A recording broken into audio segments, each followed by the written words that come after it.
میرے بھائیو، اللہ کو راضی کر لو، اللہ کو راضی کر لو۔ مسلمان ہونا بہت بڑی دولت ہے۔ میں 6 بر اعظم پھرا ہوں، دنیا کے بادشاہوں سے ملا ہوں، مالدار فقیروں سے ملا ہوں، جنہیں اللہ کا نہیں پتہ، ان سے زیادہ درد مند انسان دنیا میں کوئی نہیں۔ جنہوں نے اللہ کو بھلا دیا، ان سے زیادہ دکھی انسان کوئی نہیں۔ جنہوں نے اللہ کو بھلا دیا، ان سے زیادہ ناکام انسان کوئی نہیں۔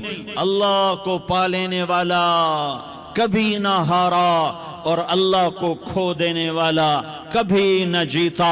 اللہ کو راضی کرنے والے کے مقدر میں ہار نہیں ہے، چاہے سولی پہ لٹک جائے، چاہے ٹکڑے ٹکڑے کر دیا جائے، چاہے آگ میں جلا دیا جائے، چاہے جانوروں کے آگے قیمہ کر کے پھینک دیا جائے۔ جس نے اللہ کو پا لیا وہ کبھی نہ ہارا، اس نے کچھ نہ کھویا، اس نے سب کچھ پایا۔ اور جس نے اللہ کو کھو دیا، اس نے سب کچھ کھو دیا، سب کچھ لٹ گیا۔ بھائیو، میں آج جھولی پھیلانے آیا ہوں، میں سیاسی آدمی نہیں ہوں، میں جھولی پھیلانے آیا ہوں، ووٹ کے لیے نہیں۔ میں اس بات کی جھولی پھیلانے آیا ہوں کہ آج تم سارے کلمہ گو مسلمان بھائی اللہ کو راضی کر لو، اللہ کو راضی کر لو۔ جتنا بڑا سودا کرنا پڑے کر جاؤ، جتنی بڑی قیمت دینی پڑے دے جاؤ، اور اپنے اللہ کو راضی کر جاؤ۔ جان پہ کھیلنا پڑے کھیل جاؤ، مال لٹانا پڑے لٹا دو، عزت آبرو داؤ پہ لگے لگا دو، پر اللہ کو نہ ہاتھ سے جانے دو۔ اللہ تمہارا ہے تو سب کچھ تمہارا ہے، اللہ تمہارا نہیں تو کچھ بھی تمہارا نہیں ہے۔ فرعون کی باندھی مسلم عورتیں بہت سی موجود ہیں بیان میں، عورتوں کے لیے سنا رہا ہوں، تمہارے لیے بھی سنا رہا ہوں۔ فرعون کی ایک باندھی تھی، مسلمان ہو گئی۔ عورت تو کمزور ہوتی ہے، پھر وہ باندھی ہو تو اور کمزور ہوتی ہے، اور کلمہ چھپتا نہیں ہے۔ اس کا ایمان اس کے دل میں تھا، پر وہ نکل ہی پڑا۔ خوشبو کون چھپا سکے؟ خوشبو کیسے چھپ سکتی ہے؟ اس کے ایمان کا پتہ چل گیا۔ فرعون نے اسے پکڑوایا۔ اس کی 2 بیٹیاں تھیں، ایک دودھ پیتی تھی، ایک انگلی پکڑ کے چلتی تھی۔ اس نے بڑے کڑا میں تیل ڈالا، اس کے نیچے آگ جلائی، تیل کھولنے لگا، اس نے دربار سجایا، اور اس کے اپنی باندھی کو بلایا، اس کی 2 بیٹیوں کو بلایا۔ یہ مائیں سن رہی ہیں کہ ماں اولاد کے لیے کیا کچھ کر گزرتی ہے، کیا کچھ کر گزرتی ہے۔ مامتا سے تاریخ بھری پڑی ہے، اور اللہ نے بھی جو اپنی محبت کو تشبیہ دی ہے کہ میں اپنے بندوں سے محبت کرتا ہوں، تو باپ کی محبت سے تشبیہ نہیں دی۔ اللہ نے کہا میں ماں سے 70 گنا زیادہ پیار کرتا ہوں۔ اس نے کہا، فرعون نے کہا اگر تو موسیٰ کے رب پہ ایمان لائی تو تیری دونوں بیٹیوں کو جلا دوں گا اس تیل کے اندر، اور تجھے بھی جلا دوں گا اس تیل کے اندر۔ ہاں لوگ سمجھتے ہیں موت بہت بڑی سزا ہے۔ ارے جس نے اللہ کو پا لیا اس کے لیے موت تحفہ ہے۔ وہ دنیا کے دکھوں سے نجات پا گیا اور آخرت کی نعمتوں کا حقدار بن گیا۔ تو فرعون کی باندھی نے کہا، فرعون یہ تو میری 2 ہیں، اگر میرے پاس اور ہوتی، میرے پاس 100 ہوتی تو میں 100 بھی اللہ کے نام پہ قربان کر دیتی۔ فقض ما انت قاض، کر جو تجھے کرنا ہے۔ انہیں بڑی بیٹی کو پکڑا، انہیں کہا اماں، ہائے اس ماں سے پوچھو جس کے آگے جلتا ہوا تیل اور اس کی بیٹی کو ڈالا جا رہا ہو، اور وہ اماں کہے، اور اس کا ایک بول ماں کا، ایک بول بیٹی کی جان بچا سکتا ہو۔ کلمہ کفر کہہ جا، گھر میں جا کے توبہ کر لے، معاف ہو جائے گا۔ میں قربان جاؤں۔ ایک مقام ایمان کا ایسا آتا ہے کہ قربان ہونا زیادہ محبوب ہو جاتا ہے جان بچانے سے۔ انہوں نے کہا اماں، انہوں نے کہا بیٹی صبر، اللہ کے نام پہ قربان ہو جا۔ ادھر آ ستمگر، ہنر آزمائیں تو تیر آزما، ہم جگر آزمائیں نہ کر لبوں کو سی، عشق ہے دل لگی نہیں، سینے پہ تیر کھائے جا، آگے قدم بڑھائے جا، یا زبان حال سے کہہ دے کہ ہاں ستائے جا۔ ہاں عشق کی آگ ایسے ہی بھڑکتی ہے، شمع ایسے ہی فروزاں ہوتی ہیں، یہ کمکمے تو بجھ جاتے ہیں، لیکن یہ ایمان والے جو شمع جلا گئے یہ آج تک روشن ہیں، جن کی روشنی میں چلنے والوں کو راستہ مل رہا ہے۔ انہیں بڑی بچی کو پکڑا، ٹانگوں سے پکڑ کے یوں ڈالا، وہ ہائے کرتی گئی اور وہ چٹک گئی اور وہ جل گئی اور وہ بھن گئی مچھلی کی طرح، تلی گئی مچھلی کی طرح۔ ماں ہے، اس کا کلیجہ پھٹ گیا لیکن آنکھوں سے آنسو کا ایک قطرہ نہیں نکلا۔ صبر دیکھنا ہو تو اسے دیکھو، صبر پڑھنے سے نہیں آتا، اسے دیکھو، اسے دیکھو۔ ایک قطرہ نہیں نکلا تو اس نے کلیجہ پھٹ گیا، تو اللہ نے ماں کی آنکھوں سے پردہ ہٹایا اور اس نے دیکھا اپنی بیٹی کی روح کو نکلتے ہوئے۔ بیٹی کہہ رہی اماں صبر کرو، ابھی جنت میں اکٹھے ہو جائیں گے۔ پھر انہیں چھوٹی بچی کو پکڑا، دودھ پیتی، جسے پتہ بھی نہیں میرے ساتھ کیا ہونے والا ہے، اس کی تو آہ بھی نہ نکل سکی، اور اسے انہوں نے تیل میں ڈال دیا اور وہ جل کے کوئلہ ہو گئی۔ ماں کی آنکھوں سے پردہ ہٹایا، اللہ نے ماں نے بچی کی روح کو نکلتے دیکھا، کہا اماں صبر صبر، ابھی اکٹھے ہو جائیں گے۔ پھر جب اس کو پکڑنے لگے تو اس نے کہا فرعون میری ایک خواہش پوری کرو گے؟ کہا کیا؟ کہا جب مجھے بھی جلا دو تو مجھے اور میری بیٹی کی ہڈیاں باہر نہ پھینکنا، ہمیں کٹھے کہیں دفن کر دینا، کٹھے کہیں دبا دینا۔ فرعون نے کہا ہاں تمہاری یہ خواہش پوری کر دی جائے گی۔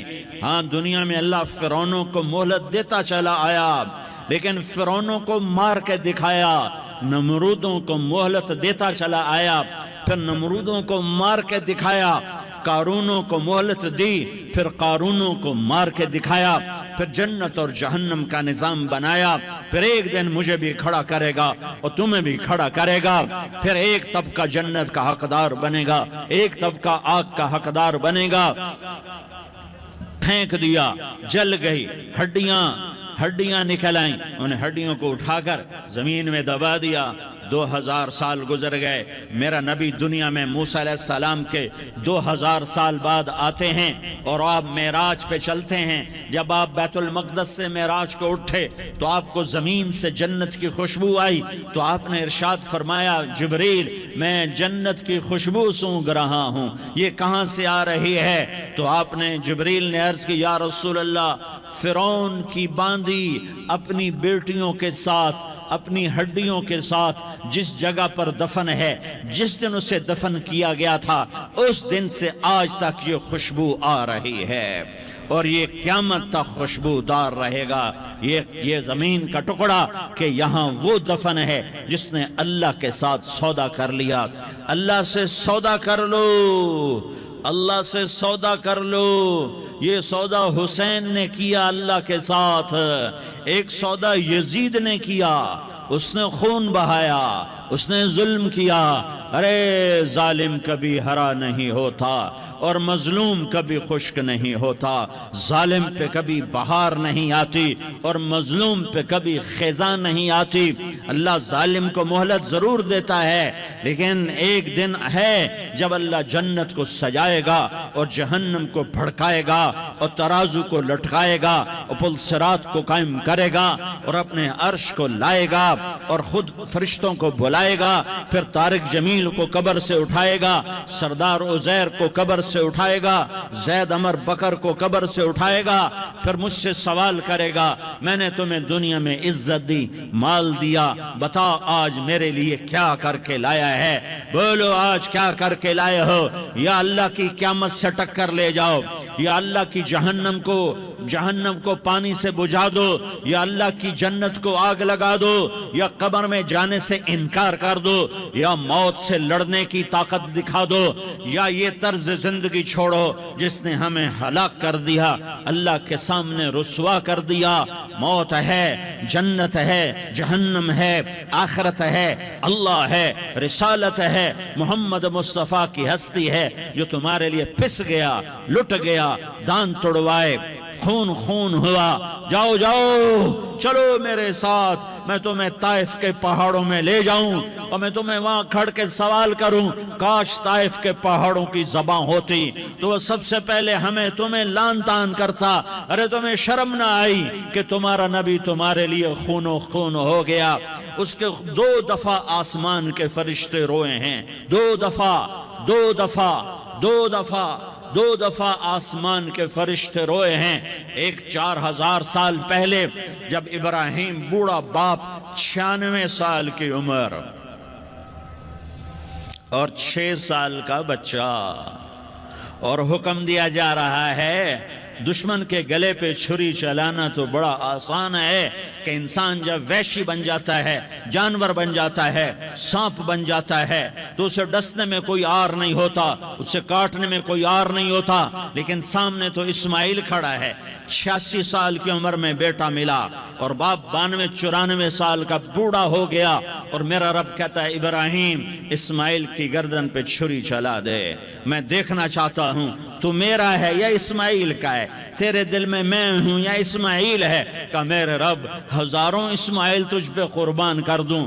چھری اٹھائی، فلسطین سے چلے اور پہنچے مکہ مکرمہ، بیوی سے کہا بچے کو تیار کرا دو، سیر کرانے لے جا رہا ہوں، بچے کو تیار کرایا۔ آج پہلی دفعہ بچہ باپ کو دیکھ رہا ہے، انگلی پکڑ کے اچھلتا ہوا جا رہا ہے، میرا ابا مجھے سیر کرانے لے جا رہا ہے، یعنی خبر کے چھری کے نیچے سے گزارنے لے جا رہا ہے، اور لیاری والوں کو پیغام دینے جا رہا ہے کہ اللہ پر ہر شے قربان کرنا سیکھو، اللہ کے لیے ہر جذبہ چھوڑنا سیکھو، ہر شے سے ہٹنا سیکھو، جہاں اللہ ناراض ہے ہٹ جاؤ، ہٹ جاؤ، ہٹ جاؤ، ہار نہ پڑے ہار جاؤ، مٹنا پڑے مٹ جاؤ، لٹنا پڑے لٹ جاؤ، دھکے کھانے پڑے کھا لو کھا لو کھا لو، کہ دنیا میں سب سے زیادہ دھکے کھانے والا میرا حبیب محمد مصطفیٰ۔ مجھے لیاری کا کوئی گھر دکھاؤ جہاں غریب نے پیٹ پہ پتھر باندھا ہو، آؤ میں تمہیں دکھاتا ہوں۔ میرا نبی مسجد نبوی میں بیٹھا ہوا ہے اور ایک صحابی آتا ہے اور آ کر یوں کپڑا اٹھاتا ہے، کہتا یا رسول اللہ ادھر دیکھو، میں نے پیٹ پہ پتھر باندھا ہوا ہے، بھوک کی وجہ سے میں سیدھا نہیں ہو پا رہا۔ 2 جہان کا سردار، مقام محمود کا مالک، عرش فرش پر جس کے نبوت کے ڈنکے، محمد جس کا نام، احمد جس کا نام، طٰہٰ جس کا نام، یاسین جس کا نام، پیٹ سے کپڑا ہٹاتا ہے اور فرماتا ہے دیکھ میرا صحابی، تیرے پیٹ پر 1 پتھر ہے، میرے پیٹ پہ 2 پتھر بندھے ہوئے ہیں، میرے پیٹ پر 2 پتھر بندھے ہوئے ہیں۔ ہاں ابراہیم نے چھری نکالی، بیٹا تیرے ذبح کرنے کا حکم ہو چکا ہے۔ بیٹا کہتا ابا جلدی کر، دیر کیوں کرتا ہے؟ ہاں کہانی سنانی ہے لیاری والوں کو، ایسی اولاد بناؤ، ایسے باپ بنو، اللہ کے امر پر یوں قربان ہونا سیکھو۔ اور اب معصوم بچے کو حیران ہو کر ابراہیم دیکھتا ہے، بیٹا تجھے پتہ ہے میں کیا کہہ رہا ہوں؟ کہاں پتہ ہے، آپ کہہ رہے ہیں میں ذبح کروں گا تو میں مر جاؤں گا، میں مر جاؤں گا تو مجھے آپ کی جگہ اللہ ملے گا، اللہ آپ سے بہتر ہے، مجھے دنیا کی جگہ جنت ملے گی، جنت دنیا سے بہتر ہے۔ پھر معصوم بچے کو ماں یاد آ جاتی ہے، پھر کہتا ہاں مجھے اپنی ماں کا غم ضرور ہے، اسے بڑا صدمہ ہوگا میرے مرنے کا۔ تو اپنا گریبان کھولا اور کرتا اتارا، کہ ابا میں جب مر جاؤں تو یہ کرتا سنبھال لو، یہ میری ماں کو دے دینا، یہ میری نشانی اس کے پاس رہے گی، جب کبھی میں یاد آؤں گا میرا کرتا دیکھ لیا کرے گی، اور تو اپنے کرتے میں مجھے کفن دے کر ادھر ہی دبا دینا، مجھے ادھر مکے نہ لے جانا کہ میری میت کو دیکھ کر میری ماں کو بڑا دکھ ہوگا، مجھے ادھر دبا دینا۔ ابا میرے ہاتھ باندھ دے، میرے پاؤں باندھ دے، اور لیاری والوں کو پیغام دے دو کہ اللہ پہ یوں قربان قربان ہوا جاتا ہے۔ تم پیسے پہ لڑے، تم منصب پر لڑے، تم عہدوں پر لڑے، تم ایک دوسرے کے خون کے پیاسے ہوئے۔ کیا موت مر گئی ہے تمہارے لیے؟ کیا آخرت کو آگ لگ گئی ہے؟ کیا جنت کو آگ لگ گئی ہے؟ کیا جہنم کو بجھا دیا گیا ہے؟ کیا طارق جمیل کے لیے قبر کا ٹکڑا مقرر نہیں ہے؟ کیا اس کی جان کے نکلنے کا وقت مقرر نہیں ہے؟ کیا منکر نکیر میرے پاس آنے والے نہیں ہیں، تمہارے پاس آنے والے نہیں ہیں؟ 96 سال کا بوڑھا باپ بیٹے کے ہاتھ باندھ رہا ہے، کسائی کی طرح، جسے بکرے کے ہاتھ پاؤں باندھ رہا ہے۔ پھر بیٹے نے کہا ابا مجھے الٹا لٹانا، سیدھا نہ لٹانا، کہیں تیری نظر پڑے اور تیرا ہاتھ کانپ جائے اور حکم ٹوٹ جائے، مجھے الٹا لٹا دے۔ وَطَلَّهُ لِلْجَبِينَ، الٹا لٹایا اور اپنا گوڈا ان کی کمر پہ رکھا اور ایسے ان کے سر کے بال پکڑ کر یوں سر اٹھایا، چھری کو نیچے سے گزارنے کے لیے، ایک ہاتھ میں سر کے بال، ایک ہاتھ میں چھری، گوڈا اس کی کمر پر، اور یوں آسمان کو دیکھا۔ ہائے ہائے، کائنات ہل گئی، ابراہیم کی نظر آسمانوں پر گئی کیا؟ فرشتوں میں ہلچل مچ گئی۔ فرشتوں کو کیا خبر کہ آگے کیا ہونے والا ہے؟ کہنے لگے یا اللہ، کیا تو مجھ سے ناراض ہو گیا ہے کہ اسماعیل کی محبت نے میرے دل میں جگہ پکڑ لی ہے؟ یہ لے تیرے نام پہ قربان کرتا ہوں، ناراض نہ ہونا، تجھ پر ہر شے فدا ہے، ہر شے قربان ہے۔ یہی لا الہ الا اللہ کا مطلب ہے۔ چھری چلائی، جب یہ کہا یا اللہ میں تیرے نام پہ اسماعیل کو قربان کرتا ہوں، 7 آسمان کے فرشتے زارو زار روئے کہ فرشتوں کو نہیں پتا آگے کیا ہونے والا ہے۔ دوسری دفعہ 4000 سال بعد یہ طائف کی وادی ہے اور یہ محمد بن عبداللہ ہے اور یہ بھاگ رہے ہیں اور پیچھے پتھر پڑ رہے ہیں، اور وہ بھاگ کے پیچھے پتھر پڑ رہے ہیں، پھر آپ گرتے ہیں، پھر اٹھ کے بھاگتے ہیں، پھر پتھر پڑتے ہیں، پھر آپ گرتے ہیں، پھر اٹھ کے بھاگتے ہیں، پھر پتھر پڑتے ہیں، پھر آپ بے ہوش ہوتے ہیں، زید بن حارثہ اٹھاتے ہیں، باغ میں پناہ لیتے ہیں، پھر آپ کو ہوش آتا ہے، پھر آپ اللہ کی بارگاہ میں دعا کرتے ہیں۔ اس دعا کو سن کر 7 آسمان کے فرشتے زارو زار روئے کہ یا اللہ آج میرا تجھ سے گلہ کرنے کو جی چاہ رہا ہے۔ اشکو الیک ضعف قوتی وقلت حیلتی وہوانی علی الناس، میرے رب آج میں تجھ سے گلہ کرتا ہوں، تو نے مجھے کن لوگوں کے حوالے کر دیا جنہوں نے مار مار پتھر مجھے لہو لہان کر دیا۔ اللہ کی غیرت، اللہ کا غضب حرکت میں آیا اور فرشتہ اترا۔ ہاں یا تو میں کیا کہوں، دیکھو اپنے نبی کا معاف کرنا، دیکھو اپنے نبی کا معاف کرنا، دیکھو یہاں تو بیٹا ماں کو معاف کرنے کے لیے تیار نہیں، بھائی کو معاف کرنے کے لیے تیار نہیں۔ فرشتہ پہاڑوں کا آ گیا، یا رسول اللہ اگر آپ اجازت دیں تو ہم دونوں پہاڑوں کے اندر ان کو چکی کے پاٹ کی طرح مسل کے پیس کے کیما بنا دیں اور ان کو ختم کر دیں۔ تو میرے نبی نے فرمایا نہیں، مجھے امید ہے اگر انہوں نے کلمہ نہیں پڑھا تو ان کی نسلوں میں کوئی کلمہ پڑھنے والا آئے گا۔ میں نے معاف کیا ہے، اللہ کو پا لیا، سب کچھ پا لیا، اللہ کو کھو دیا، سب کچھ کھو دیا۔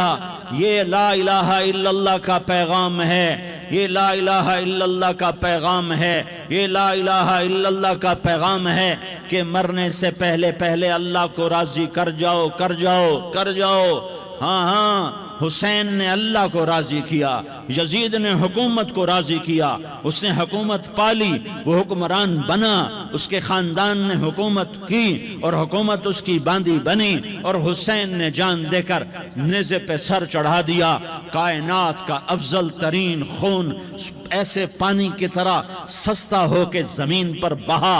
ظالم مظلوم کی کہانی کوئی نئی نہیں ہے، پرانی ہے، لیکن میں فقیر کی بات یاد رکھنا، مظلوم کبھی ناکام نہیں ہوتا اور ظالم کبھی کامیاب نہیں ہوتا۔ مظلوم بن جاؤ حسین کے ساتھی بن جاؤ گے، ظالم بنو گے تو یزید کے ساتھی بنو گے۔ محرم میں کیا سارا سال یزید پہ لعنت پڑتی ہے، لیکن ظلم کرنے والا یاد رکھ لے کہ یزید کے ساتھ کھڑا کیا جائے گا۔ یزید کے ساتھ کھڑا ہونا کون پسند کرے گا؟ مظلوم بن جاؤ۔ آل رسول ذبح ہو رہے ہیں، حسین ذبح ہو رہا۔ کون حسین؟ میرے نبی کا لاڈلا حسین۔ کون حسین؟ میرے نبی کا نواسا حسین۔ کون حسین؟ جس کے ہونٹوں پہ بوسے دیے، جس کے ماتھے کو چوما، جس کی آنکھوں کو چوما، جس کے سینے کو چوما، جس کے ہاتھوں کو چوما، جس کو سینے پہ لٹایا۔ ارے میں تمہیں کیا بتاؤں، گھر میں داخل ہوئے اور اپنے ہاتھ زمین پہ ٹکا دیے اور پاؤں بھی زمین پہ، گوڑے بھی زمین پہ ٹکا دیے، اور ایسے اپنی کمر کو بیلنس کر کے دونوں بچوں کو اپنی کمر پہ بٹھایا اور کمرے میں چکر لگا رہے ہیں، اور پھر اوپر منہ کر کے کہہ رہے ہیں تمہاری سواری کیسی ہے بھائی؟ بچوں بولو تمہارا اونٹ کیسا ہے؟ ایسے سواروں میں ایک کو زہر دیا، ایک کو نیزے پہ لٹکا دیا، پر اللہ انہوں نے پا لیا، اللہ کو پا لیا، اللہ کو پا لیا، اللہ کو پا لیا، اللہ کو پا لیا تو سب کچھ پا لیا۔